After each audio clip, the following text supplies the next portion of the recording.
ራሴን አጥፍቼ ለጠላቶቼ ድል አልሆንም በማለት ህብስቴ ከራሷ ጋር ብዙ ከታገለች በኋላ ገመዱን ቆሻሻ ጥላ ወደ ሰራተኛዋ ጋር ወይም ታፈስ ጋር ተሳፍራ ክፍለ ሀገር ሄዳለች። እሷ ከዚህ ከክፋትና ከዚህ ካለችበት ጭንቀት እረፍት ፈልጋለሁ ስትል ለበአምላክ ነግረው ነበር። በአምላክ ግን ምንም ላደርግልሽ አልችልም ሲላት ፈሪ ነህ ስትለው አዎ ፈሪ ነኝ፣ ነገ ጠዋት ተነስቼ አንቺን ባጣሽ የሚል ፍርሃት አለብኝ ይላታል።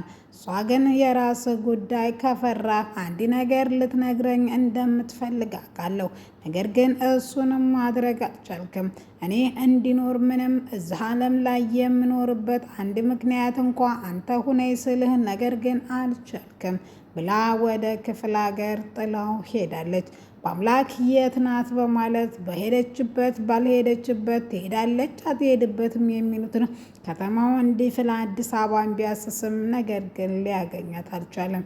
በጭንቀት የተዋጠው በአምላክ ደብዳቤውን ዛሬ ትራሷን አቅፎ እሷን የሚለውን ትራስ እያቀፈና እያለቀሰ የተተላለፈውን ደብዳቤ ያገኘዋል። ይህንንም እንዳገኘውም እስከ ዛሬ የምፈራው እሷን እንዳትነጥቁኝ ብዬ ነበር። አንድ ህብስቴን ካጣሁማ አንተ እንግዲህ ወዳም ፍርሃትም የለብኝ በማለት በአምላክ ቢላ አንስቶ እህቱንና እንዲሁም የእህቱን ባል ሊገል ወደ ክፍላቸው ገባ። አሰላሙ አለይኩም ወረህመቱላሂ ወበረካቱ። ውድና የተከበራችሁ የቻናላችን ቤተሰቦች እንዴት አደራችሁ? እንዴት ሷላችሁ? ዛሬ ይዤላችሁ የመጣሁት ህብስት ድራማን ክፍል 37 ነው። እነሆ እንድትከታተሉ ጋበዝኳችሁ። ወዳችሁ ፈቅዳችሁ ስለምትከታተሉ ከልብ አመሰግናለሁ። ህብስቴ ከክፍለ ሀገር ተደረሰች በኋላ የሆነችውንም ያልሆነችውንም እኔ በዚህ ምድር ላይ ምን ቀረኝ ብሎም ደግሞ እኔን የምትገድፉና ከጎኔ የምትሆኑትን እያሰቃያችሁ ነው። አንቺም በእኔ ምክንያት ስራሽን አጣሽ። በዛ ላይ ደግሞ አብነትም ለእኔ ከጎኔ በቆመ ሊሞት ወይም ህይወቱን አጥቶ ነበረ። ስለዚህ እኔ እዚህ ምድር ላይ የምኖርበት ምክንያት የለም ብዬ ራሴን ላጠፋ ብዬ የራሴ ማጥፋት ደግሞ ለጥላቶቼ ድል መሆናቸውን ሳስብ እናቴ ደግሞ በዚህ በምድር ላይ ማንም የለሽም እኔ ከሌለው እናም ጠንክረሽ ልጄ በራስሽ እንድትቆሚ የሚለውን ደጋግሜ ሳስብ ራሴን ማጥፋት ትቼ ወደ አንቺ መጣሁ በማለት ትነግራለች። ታፈስም እንኳንም መጣሽ፣ የምን ራስ ማጥፋት ነው? አንቺ ገና ህፃን ልጅና እንዲሁም ብዙ የሚጠብቅሽ ናት በማለት ትመክራታለች። የህይወት ፈተናንና የህይወት እኮ ስቃይን ራሴንና እንዲሁም ብዙ ነገሮች እንዲጠላ አደረገችኝ። ይፍቱ ስራ ያላደረገችኝና ያልበደለችኝን እስቲ ንገሪ ታፈስ አንቺ በማለት ትጠይቃታለች። አካለ ጎዶሎ አደረገችኝ፣ ደበደበችኝ፣ አሳበደችኝ፣ ያላረገችልኝን እስኪ እንደው ለምስክር ጥሪልኝ ስትላትም ታፈስም አንደበቷ ይተሳሰርና እንደውም እህትዬን የቻልሻት አንቺ ሆነሽ እንጂ ሌላ ሰው ቢሆን ፈጽሞ አይችላትም ትላታለች። ታፈስ ምንም ለእኔ ይቅርታና እንዲሁም ሌላ ነገር አያስፈልግም፣ እኔ ከትዬ ብትርና እንዲሁም ቁጣና ስድብ እንጂ የተገላገልኩት ምንም አይደለም፣ ስራዬን አይደለም በማለት ትናገራለች። እሷም ቢሆንም ላንቺ ግን ገቢሽ ነበረ፣ በጣም ይቅርታ በማለት ትጠይቃታለች። ሁለተኛ እንደዛ እንዳትልና እናንዬ አሁን እየጠበቀችን ስለሆነ ወደ ቤት እንሂድ ትላለች። ወደ ቤትም እንደሄዱት የቀየው ሰው አንድ ጥቁር እንግዳ እንደመጣችና ከተሜ ሻንጣ ምንም ሳትይዝ እንዲሁ ባዶ እጇን መምጣቷ እጅጉኑ ግር ብሏታል። ከራሷ ማጥፋት ታምልጣ የመጣች መሆኗን ማንም ሰው አላወቀም። በዛ ላይ ጉብል ወንድሟና ጉብል ጓደኛዋ እጅጉኑ ለመታወቅና እንዲሁም እናንዬ በጣም ወደዋታል። እየተጫወቱና እንትን እያሉ እሷ ግን በአምላክን ማሰቧን አላቆመችም። እሷ በጣም ደከማትና ልተኛ ስትልም ጎረቤቱ እየመጣ ያቺ ጥቁር እንግዳ የታለች በማለት መልስ ይጠይቃል። ሁሉም አረፍ ብላለች እያለች ታፈስ መመለሷን ተያይዘዋለች። እናንዬ ቆይማን አንቺ እረፍት አድርጊ ደግሞም እዛ ወይም ታፈስ እኔ ማረፊያ ክፍል ስትልም እዚህ እንደ እናንተ ሀገር ሁሉም ለየራሱ ክፍል የለውም። ሁላችንም አንድ ቤት ውስጥ ነው የምናድረው። ስለዚህ ይህ ነው በማለት ትናገራለች። በጣም ይቅርታ እኔ ላስቸገርኳችሁ አይደል ስትልም ህብስቴ እንደዛ እንዳትይ ምንም እንደማታስቸግራቸው ቃል ትገባላቸዋለች። እሷም እሺ ብላ አቶ አለሙና ወይዘሮ ይፍቱ ይስራ እጅጉኑ ተፋጠዋን። አቶ አለሙ ምን አዲስ ነገር አለ ብሎ ያፈጥባታል። አፈጣጠጡና አመለካከቱ ነገር ግን እሷ የደበቀቻትና እሷ ያገተቻት የመሰለው ነው። እሷም እንዴት እኔን ትጠረጥረኛለህ በማለት ተጣልተው ይሰዳደባሉ። እኔ አልጠረጠርኩሽም፣ ነገር ግን የሆነ ነገር አንቺ ነሽ ከልጅቷ ጋር እየጠፈጠፍሽ እያሰቃየሽ ምርር አድርጓት ተዝተ ቤት እንድትወጣ እያደረግሻት በማለት ይመልስላታል።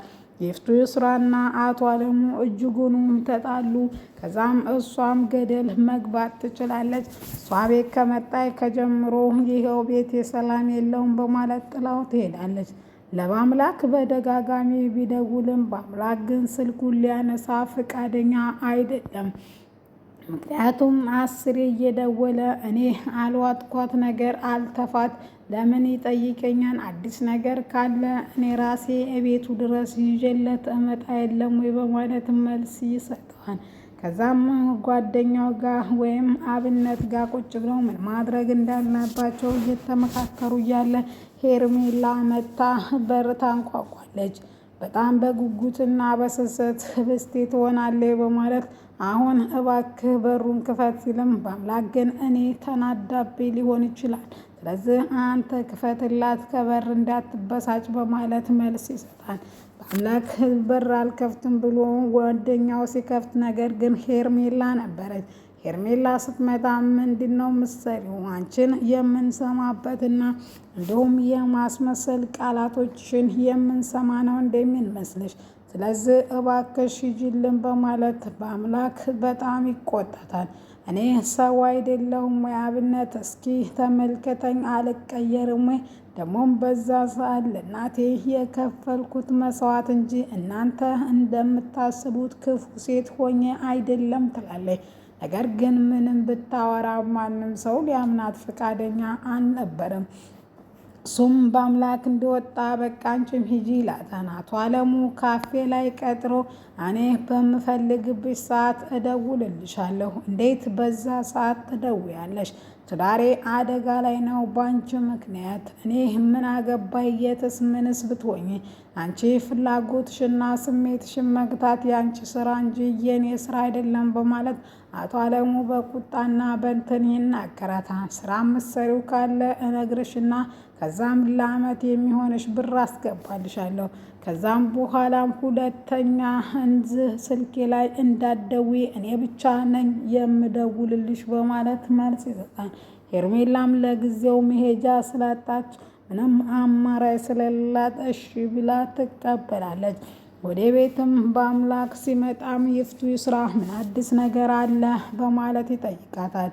ስትገባ ስትወጣ ስትጨቃጨቁና ስትጠፈጥፏት እንደ ጭቃ ይሄው ጥላላችሁ ሄደች። አሁንም ምን አድርጉ ነው የምትሉኝ? እኔ አልዋጥኳትም። ባልሽስ ስለምንድን ነው 10 የሚደውልብኝ በማለት ይናገራል። አሁን እኔ እናንተ ሆነን ተጠያቂ ስለዚህ ስትለውም እሱም በጥፊ መቷት ነበረ። የመታትም ባንቺ ምክንያት ነው በማለት ይፍቱ ይስራን በሙሉ ተጠያቂነት አድርጓታል። የቤተሰብ ሳቅና እንዲሁም ቁጭ ብሎ አብሮ መብላትና መጠጣት የናፈቃት ህብስቴ ዛሬ ገጠራማዋ ደስ የምትለዋ ለምለሟ አገር ቁጭ ብላ ከከብቶች ጋርና እንዲሁም ሰላም አየር ያለው እየተነፈሰችና እያጣጣመች ራቷን እንደ ሰው ሰብሰብ ብለው በልተው ቡናቸውን እየጠጡ ወሬያቸውን እያወሩ ስለ ክፍለ ሀገሩም ስለ ከተማውም ማውራቱን ጀምረዋል። እናም በጣም ደስተኛ ናት። ይሄ ሰላም ያለው አገር የት ነበረ? እኔ መሄጃ እኮ አጥቼ ነው አንድ ሰው እንኳን ላቅም ስል እንጂ ይህን ያህል ስቃይና መከራ ሲደርስብኝ ለምን አላመጣሽኝም ብላ ትጠይቃታለች። ውድና የተከበራችሁ የቻናላችን ቤተሰቦች ህብስቴ ወደ ክፍለ ሀገር መቼ ትመለሳለች ትላላችሁ? ቀጣይ